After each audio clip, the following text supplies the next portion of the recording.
Merci, Madame Boisvert. J'invite maintenant M. Alexandre Chabot, secrétaire général de l'Université, à agir à titre de maître de cérémonie pour la collation du doctorat Honoris causa.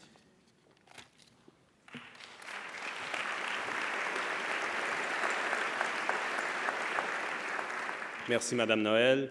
On l'a mentionné, l'Université de Montréal décerne aujourd'hui la plus haute distinction universitaire, soit un doctorat Honoris causa, à Madame Sima Samar. Sans plus tarder, j'invite la chancelière de l'Université, Madame Louise Roy, à nous adresser la parole. Madame Roy.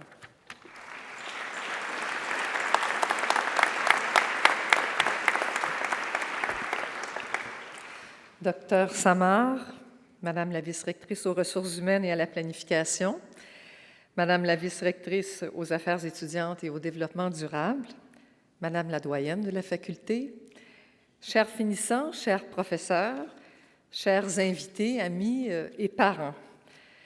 On va à l'université parce qu'on a un rêve, parce qu'on a une passion, parce qu'on a de l'ambition, parce que l'on veut apporter notre contribution à la société, parce que l'on veut s'éveiller et s'élever.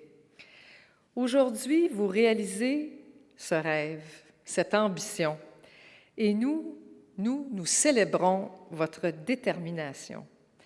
Le doctorat en médecine, vous le savez tous, est un marathon. Il n'est pas rare, en milieu de parcours, de manquer de souffle, d'avoir envie de tout arrêter, mais vous avez tenu bon et vous avez réussi. Bravo!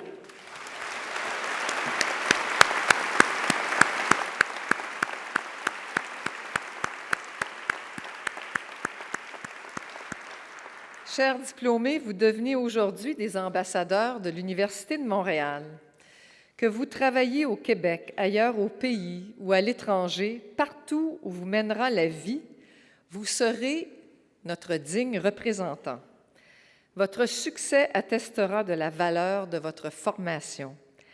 Il rejaillira sur l'ensemble des diplômes que nous décernons. Soyez fiers de votre alma mater. C'est l'une des 100 meilleures universités de la planète et c'est la vôtre. Je vais vanter les mérites de mon université, mais si vous me le permettez, je vais employer les mots d'Yves Boisvert, chroniqueur à la presse. L'Université de Montréal, écrit-il, est un des plus beaux symboles de la réussite au Québec. Un lieu d'où des milliers de personnes sont arrivées, parfois venant d'un milieu modeste, et en sont ressorties avec un diplôme qui a changé leur vie et a fait avancer le Québec par le fait même. C'est parce qu'ils croient profondément à cet établissement et à sa mission que des dizaines de bénévoles s'impliquent au conseil d'administration de l'Université de Montréal que je préside. On ne soulignera jamais assez l'importance de cet engagement. L'implication bénévole est essentielle à notre communauté. Il y a aussi des milliers de donateurs qui soutiennent notre mission. Ces gens croient dans le pouvoir transformateur du savoir. Ils ont foi en l'avenir et s'engagent à nos côtés.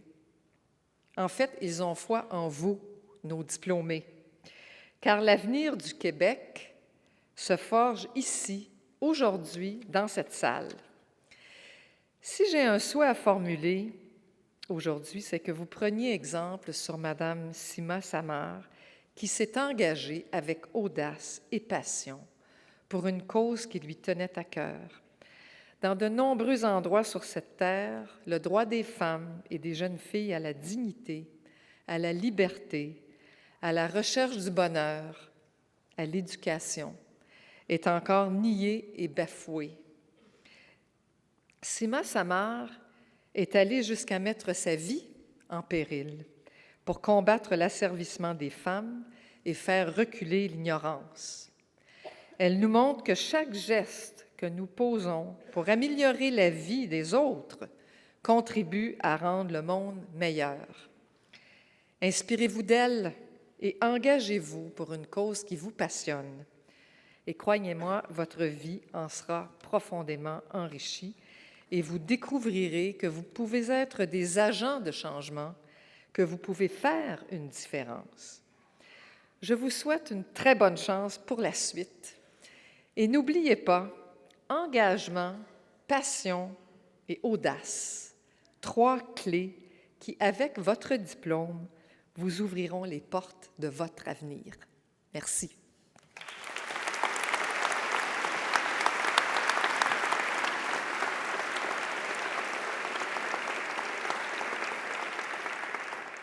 Merci, Madame Roy. J'invite maintenant Madame Samar à se lever et j'invite la doyenne de la Faculté de médecine, Madame Boisjoli, à nous la présenter.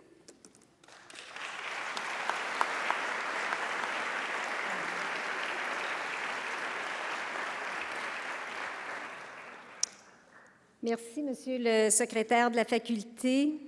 Dr. Samar, it's a real privilege and an honor to have you here today with us. Si j'avais à vous résumer en une phrase la personne que nous honorons aujourd'hui, je dirais que Dr. Sima Samar est une médecin des démunis, une éducatrice des marginalisés et une défendresse des droits de la personne de tous les Afghans, mais particulièrement des femmes et des jeunes filles. La Dr. Samar a un parcours exceptionnel qui en inspirera plusieurs. Et c'est un immense privilège que me confère ma fonction de doyenne de la Faculté de médecine de vous la présenter cet après-midi. Née le 3 février 1957 à Jagouri, dans la province de Ghazni, en Afghanistan, Dr. Samar est l'une des premières femmes Hazara, une minorité chiite en Afghanistan, à obtenir un diplôme de médecine de l'Université de Kaboul en 1982. Suite au coup d'État de 1978, auquel furent associés, vous vous rappellerez, les Soviétiques, et veuve déjà depuis 1980, elle pratiquera la médecine à Kaboul dans un hôpital public, mais sera prématurément contrainte de retourner dans sa ville d'origine pour des raisons de sécurité et de conflits politiques. En 1984, elle se rend au Pakistan comme réfugiée et pour permettre l'éducation de son fils. Elle y fondera un hôpital pour les femmes réfugiées et les enfants peu de temps après son arrivée. Vous pouvez imaginer combien ça devait être difficile.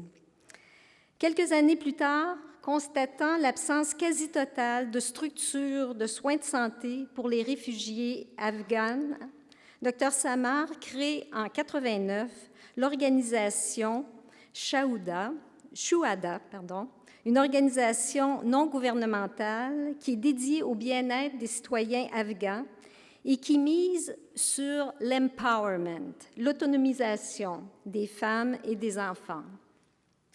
La mission de cette ONG est de fournir des services dans les secteurs de la santé, de l'éducation et des droits de la personne, en privilégiant des initiatives qui redonnent aux femmes et aux jeunes filles la place qui leur revient dans la société et avant tout leur fierté.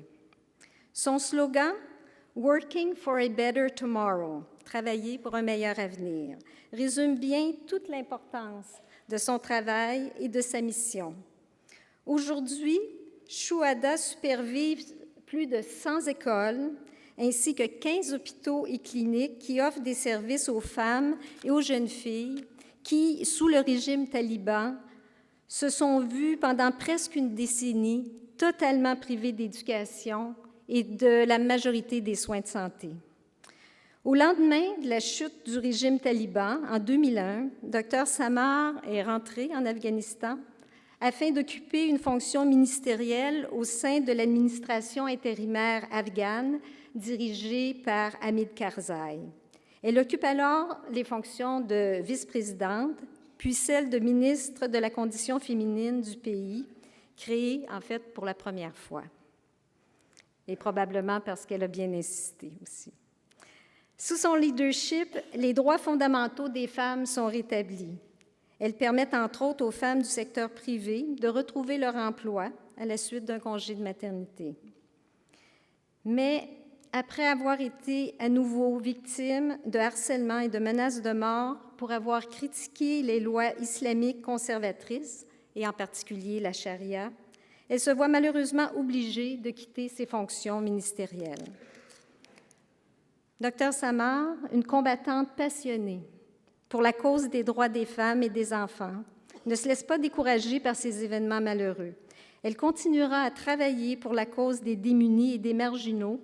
Et en 2004, elle est ainsi nommée présidente de la Commission indépendante des droits de l'homme en Afghanistan, une fonction qu'elle occupe d'ailleurs encore aujourd'hui au risque et péril de sa sécurité. Dr Samar s'est investi corps et âme pour faire reconnaître les droits de la personne, les droits des femmes afghanes et le droit à l'éducation pour les enfants. Son travail a d'ailleurs été reconnu par les plus grandes institutions du monde, telles que le Parlement suédois et plusieurs universités nord-américaines, comme la Brown University, l'Université de l'Alberta et l'Université de Carleton. Elle a même été, en 2009, sélectionnée pour le prix Nobel de la paix et a reçu l'Ordre du Canada la même année. Dr. Samar, your career and your experience as a physician and an activist are very motivating to our medical students, both women and men. Social commitment and giving of oneself are values that we share and that we transmit through our teaching with all of our professors here today. Over the past few years, our faculty has been offering courses in community medicine that we call In Community to medical students, along with increased possibilities for training abroad.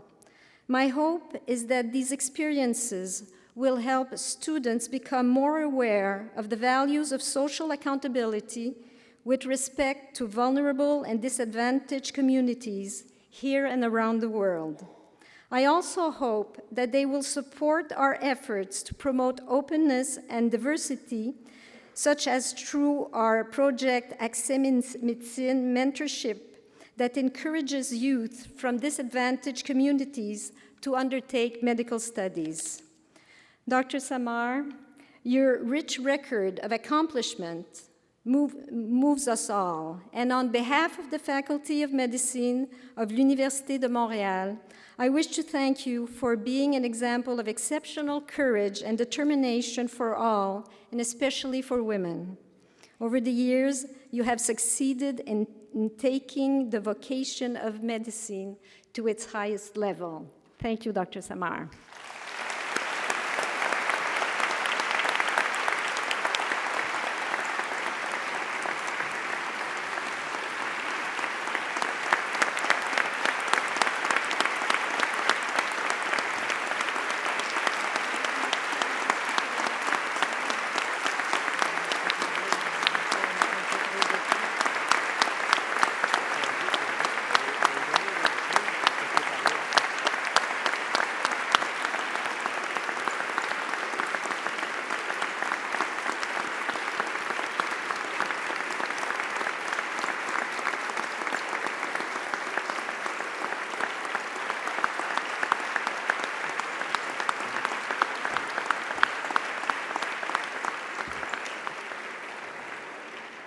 Nous allons maintenant remettre les insignes à notre nouvelle docteure. La chancelière lui déposera sur l'épaule gauche l'épitoge aux couleurs de l'université, alors que la vice-rectrice lui remettra son diplôme.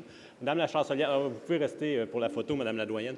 Madame la chancelière, vous êtes priée de remettre un doctorat honoris causa à Madame Samar.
J'invite maintenant M. Jacques Frémont, professeur émérite de la Faculté de droit et président de la Commission des droits de la personne du Québec, à nous adresser la parole. M. Frémont.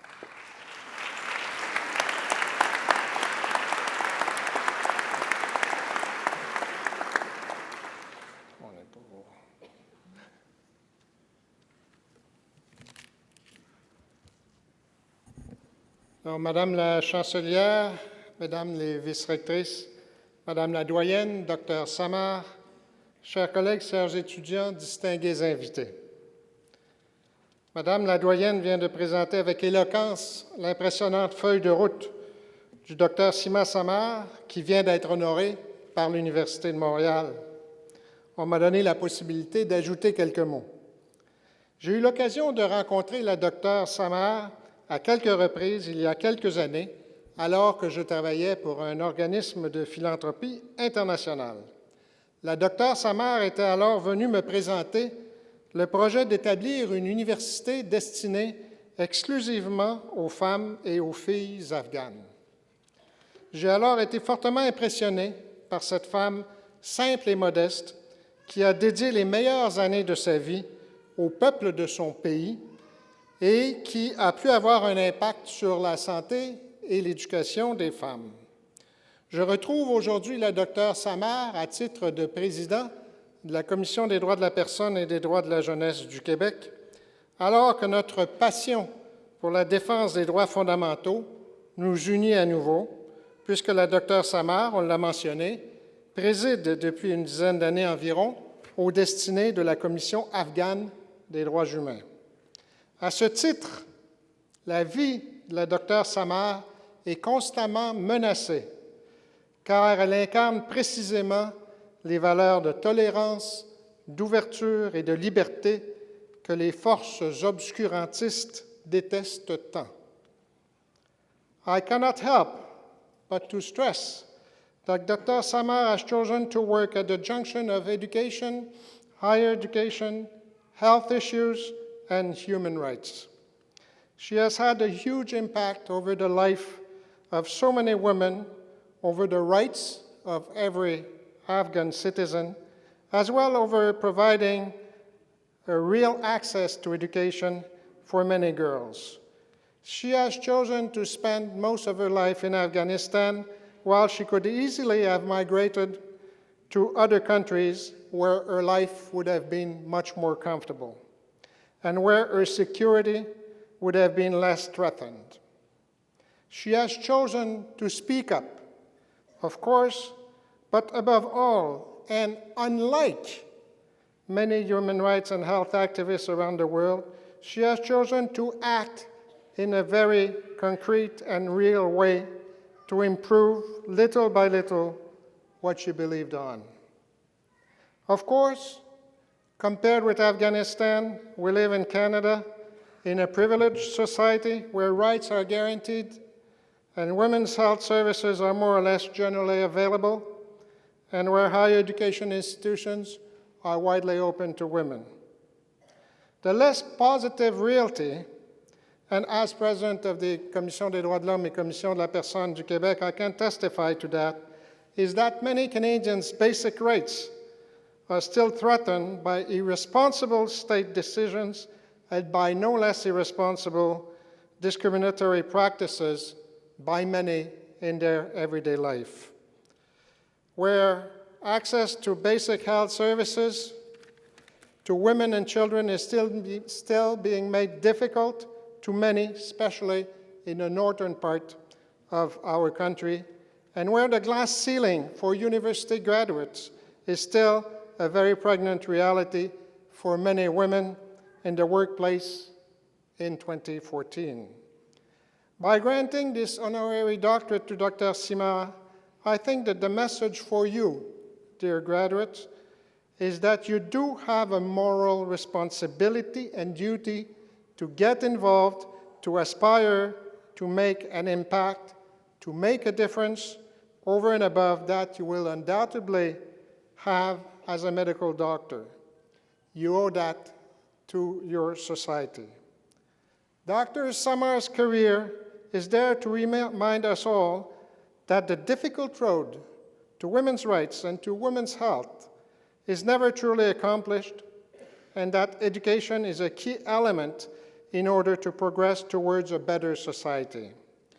It also reminds us of our duty of solidarity to other people which, around the world, have to fight for their most basic rights. Finally, it reminds us of the importance of the struggle for human rights and freedoms, whatever the place, whatever the time. By accepting this honorary degree, Dr. Samar provides us with an occasion to reflect on our individual and collective responsibility to make the world a better place to live in. She certainly, you will agree with me, is a model in that respect. Thank you, Dr. Samar, for honoring us with your presence this afternoon. Merci beaucoup.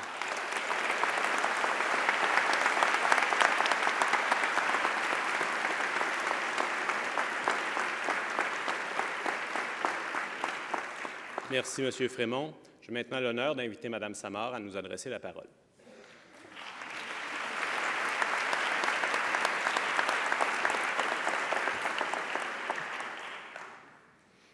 Madam Chancellor, dear Vice Presidents, Dean, professors, students, ladies and gentlemen.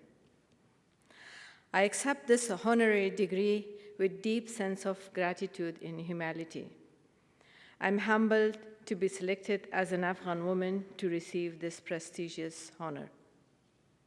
When I graduated as a medical doctor from Kabul University in 1982, I did not receive my degree because of the fighting in the country during the Soviet invasion.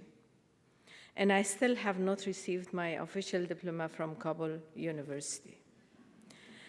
That is why it is a great pleasure to receive this honorary degree today and to be part of your commencement ceremony.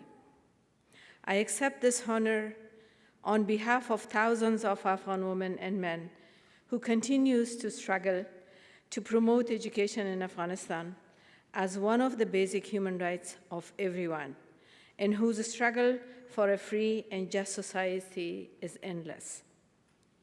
I share this honor with my colleague at the Afghanistan Independent Human Rights Commission and Shuhada organization, who tirelessly work to advocate the human rights of Afghans, to protect many of the poor against the powerful in Afghanistan, and to promote education in a very remote part of the country. On the personal level, I received this degree on behalf of my family and sacrificed a great deal to ensure that I receive an education at a time when higher education was not easily available in Afghanistan, particularly on behalf of my son, who from early childhood understood the way of my life and spent quietly many nights by himself while I was on duty at the hospital or a trip to remote area in my quest to provide education possibilities or access to very basic healthcare services for those who could not have any without my efforts.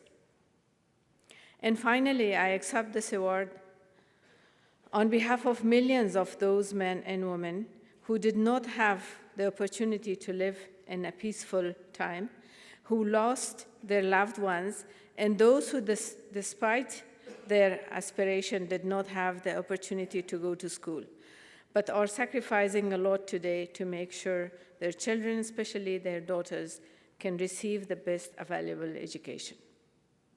Ladies and gentlemen and their students, it is an honor for me to be with you here today to celebrate your academic achievement, along with your families, friends, and faculty members. I know that many of you and your families too have sacrificed to reach this great day. And your talent and your commitment to social justice and the provision of healthcare to the neediest have never been more important and more needed while we have experienced horrible tragedies around the world. We also can see hope for the future in our global solidarity. After we complete our university degree, we face challenges that often seem very difficult. I complete my medical studies during the Soviet invasion of Afghanistan. After only a 4-month hospital residency, I had to flee Kabul from my hometown, Jowhari.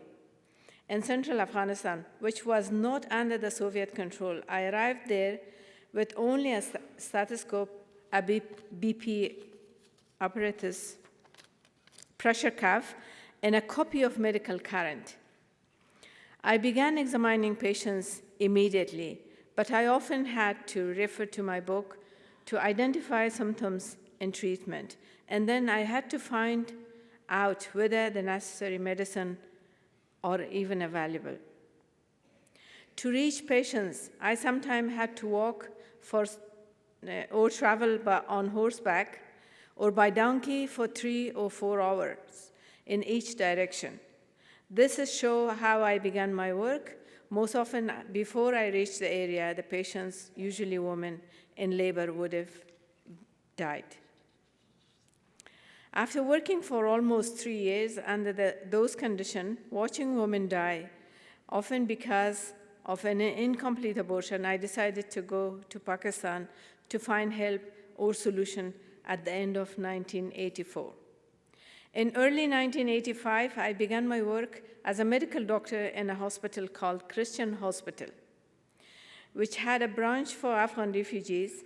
I also worked in a refugee camp, which was more than 2 hours drive each way, twice a week. The situation in the refugee camps was not better than the situation of my work in Jowhari. Of course, the condition in the Christian hospital was much better. One early morning, I went to the hospital, and a young woman who, with her first pregnancy, was brought to the hospital. She had convulsion due to eclampsia. I tried my best to save her. I ran everywhere, to the labor room and to the pharmacy, but the pharmacy was locked. I referred her to another hospital. Unfortunately, she died. That same day, decided to establish a hospital for Afghan refugee women and children, which could provide basic health services 24 hours. It was not easy to find funds to begin a hospital and also to get permission from Pakistani authorities. As a woman, it was very hard to work in an environment which was dominated fully by men and conservative fundamentalist group who were chosen to and supported by the international community to fight against the communist and Soviet Union. In Afghanistan today, despite all improvement in the healthcare services, rural women in some remote areas of the country have not seen a medical doctor in their entire lives. So talking about prenatal care, vaccination, proper delivery room, and postnatal care are unfamiliar for them. They have no ideas about the contraception and spacing between the children. While this is the 21st century, and we are almost at the end of the Millennium Development Goal. Let me also take this opportunity to bring to your attention, another critical issue of our collective commitment. In 2000, all the member countries in the United Nations committed themselves to certain goals, including access to education for every child in the world. The developed countries promised donation to the underdeveloped countries to achieve those goals. In 2015, we all will be marking the end of the period within which all the countries should have achieved the Millennium Development Goal. At this stage, statistics shows that many countries, especially those that are underdeveloped or in conflict, fail to achieve these development goals. Access to education and health services are still far from the benchmark set by the MDG goals. This collective failure in achieving the goal and the increasing global crisis, especially instability in developing countries, should be a reminder for all of us that every child must have access to education and basic health care if we to have a world free from consistent violence and instability. Therefore, I call from this podium today that this is time for us to stand tall with those children who deserve to live with dignity and dream of access to education and better life in Afghanistan. In fact, the only solution to the problem in Afghanistan and in other region in the world is access to a quality education and the promotion of human rights, particularly women's rights. Obviously, unless women are granted dignity and full rights worldwide, we will not have security, peace, and sustainable development in this world.